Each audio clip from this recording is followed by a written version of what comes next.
যে খুব খারাপ ভাষা দিয়ে সেটা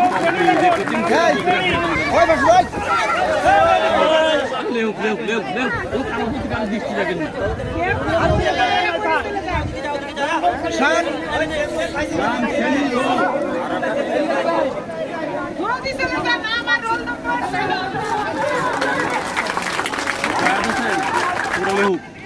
মনের মতো লাগ, বৃষ্টি নাই এখনো। এই দিবা বাবু, আপনারা রেজাল্ট শিট সিরিয়ালে নেন, রেজাল্ট শিট সিরিয়ালে নেন, সিরিয়ালে নেন। আরে না হলে আগে গেলি তো লাভ নাই, সিরিয়াল মতো নেবেন, সিরিয়াল ওভারটেকিং করে না। আরে না হলেও সিরিয়াল লাগবে। বাবু কি এর পাশে বুঝলো আগে সামনে